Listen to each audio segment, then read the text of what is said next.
नमः शिवाय। शिव पुराण की रुद्र संहिता के इस अध्याय में हम प्रयाग में समस्त महात्मा मुनियों द्वारा किए गए यज्ञ में दक्ष का भगवान शिव को तिरस्कार पूर्वक श्राप देना तथा नंदी द्वारा ब्राह्मण कुल को शाप प्रदान भगवान शिव का नंदी को शांत करने की कथा को जाने। ब्रह्मा जी कहते हैं, नारद, पूर्व काल में समस्त महात्मा मुनि प्रयाग में एकत्रित हुए थे। वहाँ सम्मिलित हुए उन सब महात्माओं का विधि विधान से एक बहुत बड़ा यज्ञ हुआ। उस यज्ञ में सनकादि सिद्धगण, देवर्षि, प्रजापति, देवता तथा ब्रह्म का साक्षात्कार करने वाले ज्ञानी भी पधारे थे। मैं भी मूर्तिमान महातेजस्वी निर्गुणों और आगमों से युक्त को सपरिवार पहुंच गया था। अनेक प्रकार के अवसरों के साथ वहाँ उनका विचित्र समाज जुटा था। नाना शास्त्रों के संबंध में ज्ञान चर्चा एवं वाद विवाद हो रहे थे। उन्हें उसी अवसर पर सती तथा पार्षदों के साथ त्रिलोक हितकारी सृष्टिकर्ता एवं सबके स्वामी भगवान रुद्र भी वहाँ आ पहुँचे। भगवान शिव को आया देख संपूर्ण देवताओं, सिद्धों तथा मुनियों ने अपने और मैंने भी भक्ति भाव से उन्हें प्रणाम किया और उनकी स्तुति की।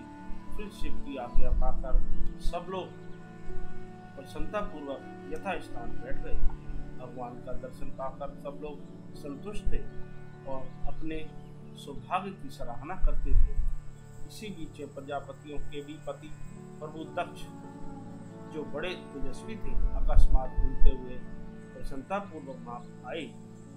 वे मुझे प्रणाम करके मेरी आज्ञा ले वहां बैठे।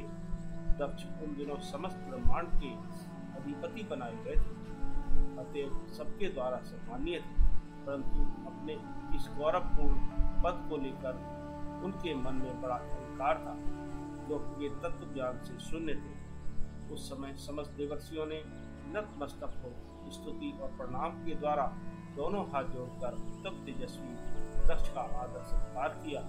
परंतु जो नाना प्रकार के लीला विहार करने वाले सबके स्वामी और उत्कृष्ट लीलाकारी स्वतंत्र परमेश्वर है, उन महेश्वर ने उस समय दक्ष को मस्तक नहीं झुकाया। वे अपने आसन पर बैठे ही रह गए। खड़े होकर दक्ष का स्वागत नहीं किया।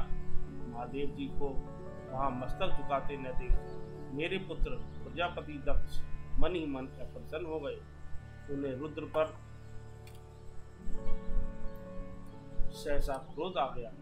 वे ज्ञान शून्य तथा महान अहंकारी होने के कारण महाप्रभु रुद्र को क्रूर दृष्टि से देखकर सबको सुनाते हुए उच्च स्वर से कहने लगे।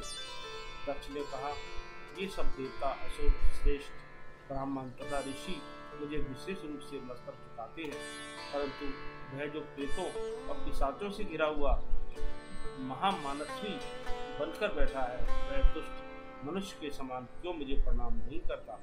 शमशान में निवास करने वाला यह निर्लज्ज जो मुझे इस समय प्रणाम नहीं करता, इसका क्या कारण है? इसके वेदों कर्म मुक्त हो गए हैं। यह भूतों और साचों से सेवित हो मतवाला बना फिरता है और शास्त्रीय विधि की अवहेलना करके नीति मार्ग को सदा कलंकित किया करता है। इसके साथ रहने वाले या इसका अनुसरण करने वाले लोग पाखंडी, दुष्ट, पापाचारी तथा ब्राह्मण को देखकर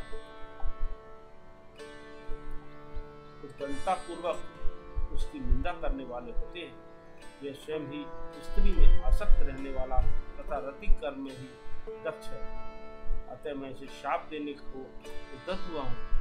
यह रुद्र चारों वर्णों से तप और क्रूर है, इसे यज्ञ से बहिष्कृत कर दिया जाए। यह शमशान में निवास करने वाला तथा उत्तम कुल और जन से हीन है, इसलिए देवताओं के साथ यह यज्ञ में भाग न पाए।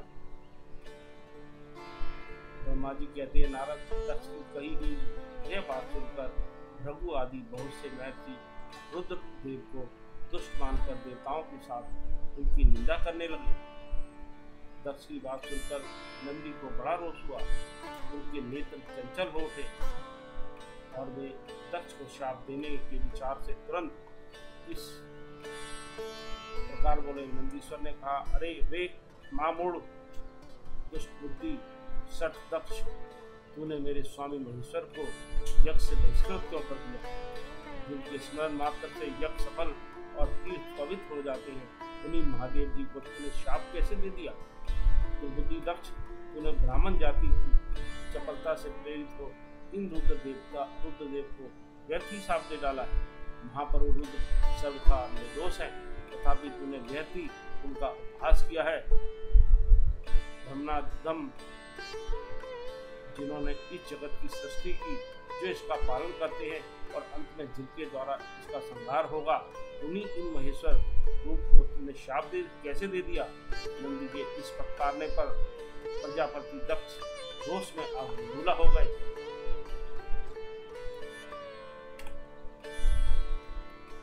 और उन्हें शाप देते हुए बोले, अरे रुद्रगणों, तुम सब लोग वेद से बहिष्कृत हो जाओ, वैदिक मार्ग से भ्रष्ट तथा महर्षियों द्वारा परित्यक्त हो पाखंडवाद में लग जाओ और शिष्टाचार से दूर रहो।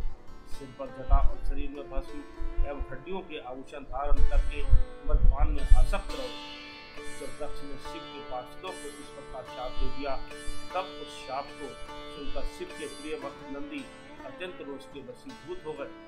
शिलाद पुत्र नंदी भगवान शिव के प्रिय पार्षद और तेजस्वी हैं।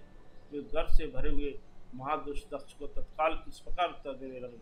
नंदीश्वर बोले, अरे सठ दुर्बुद्धि दक्ष, तुझे शिव के तत्व का बिल्कुल ज्ञान नहीं, अतः तूने शिव के पार्षदों को व्यर्थ ही शाप दे दिया है।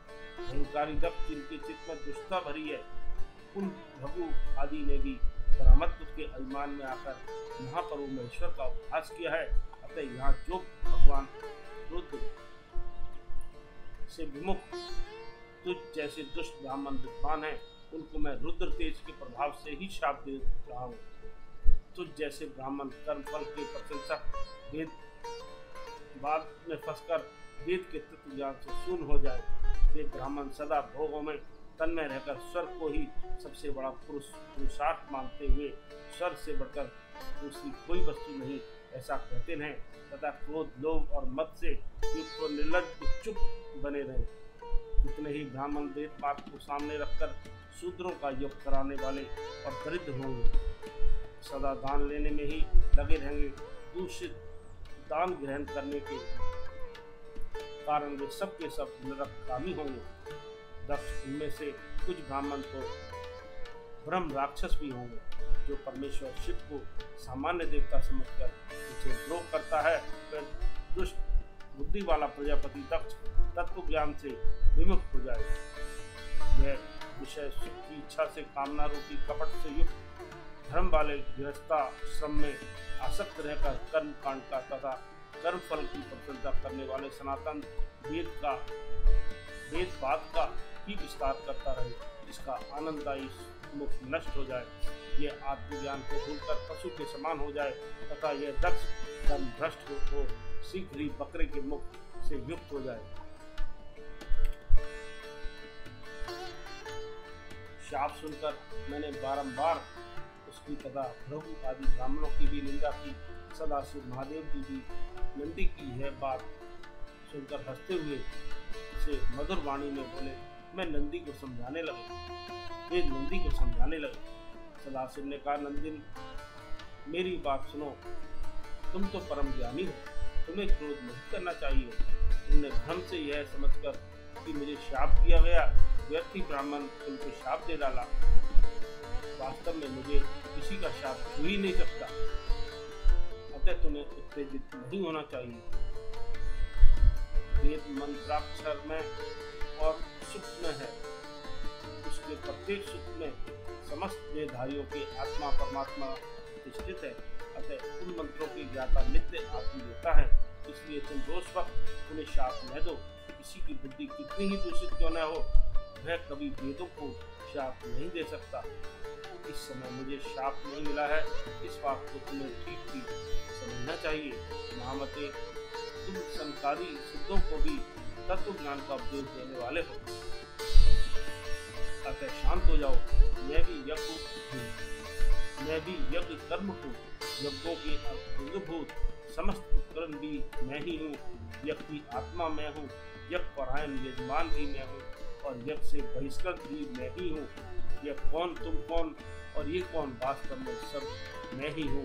तुम अपनी बुद्धि से इस बात को विचार करो। तुमने ब्राह्मणों को व्यर्थ की शाप दे दिया। महामते नंदिनी, तुम तत्व ज्ञान के द्वारा प्रपंच रचना का वाद करके आत्मनिष्ठ ज्ञानी एवं क्रोध आदि से शून्य हो जाओ। ब्रह्मा जी कहते हैं, नारद, भगवान शंभु के इस प्रकार समझाने पर नंदिकेश्वर विवेक परायण हो क्रोध रहित एवं शांत हो गए।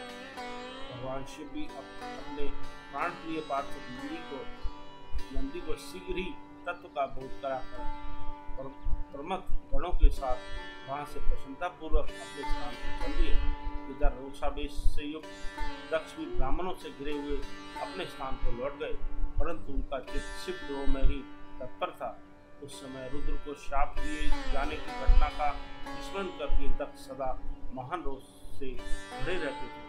उनकी बुद्धि पर मूर्छा छा गई थी। वे शिव के प्रति श्रद्धा को त्याग कर शिव पूजकों की निंदा करने लगे।